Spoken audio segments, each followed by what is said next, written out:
नमस्कार दोस्तों। डेट है आज की 17 जून 2020 और स्वागत है आपका संबोधि एकेडमी फॉर एजुकेशन के डेली करंट बूस्टर पर। तो सबसे पहले जो न्यूज़ है वो है लद्दाख के गलवान घाटी क्षेत्र में चीनी सेना के साथ हिंसक संघर्ष।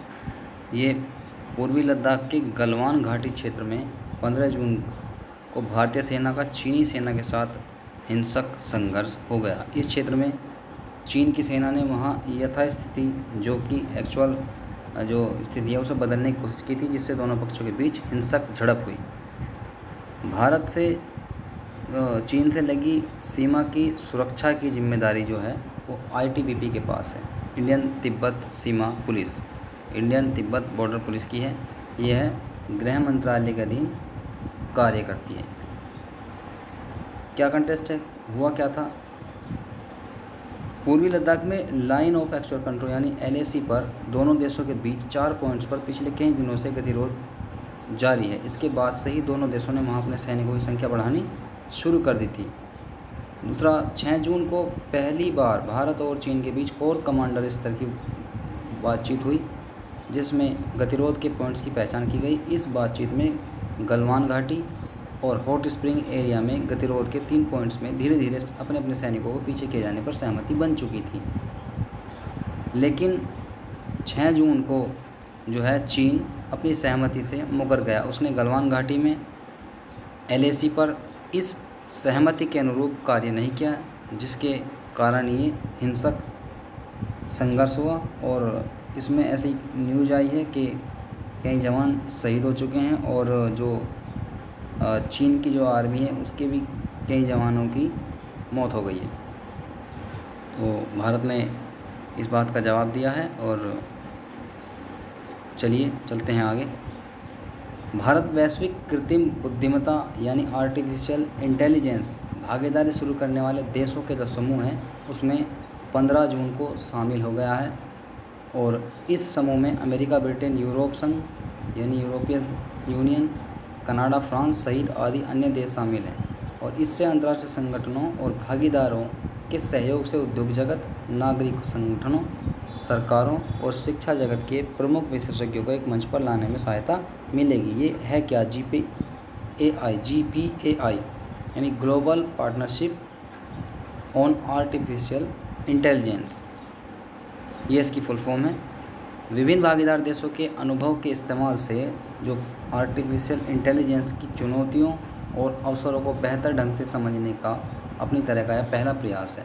और इसमें 15 जून को भारत शामिल हो चुका है और आर्टिफिशियल इंटेलिजेंस के क्षेत्र में भारत ने कदम आगे बढ़ा दिया है। जीपीएआई को भारत के साथ साथ America, Britain, European union, Australia, Canada, France, Germany, Italy, Japan, Mexico, New Zealand, Korea गणराज्य, सिंगापुर द्वारा शुरू किया गया है।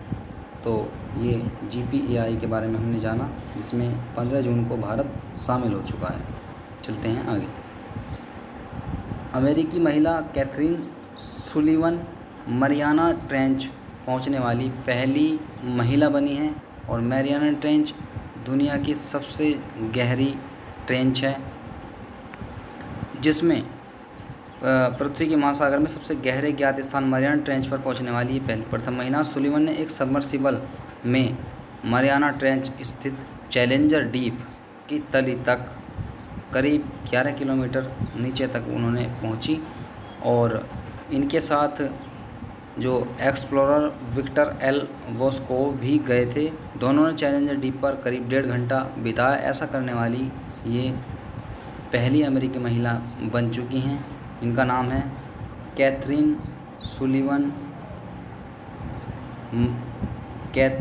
सुलीवन। ये मरियाना ट्रेंच पहुंचने वाली पहली अमेरिकी महिला हैं। चलते हैं आगे।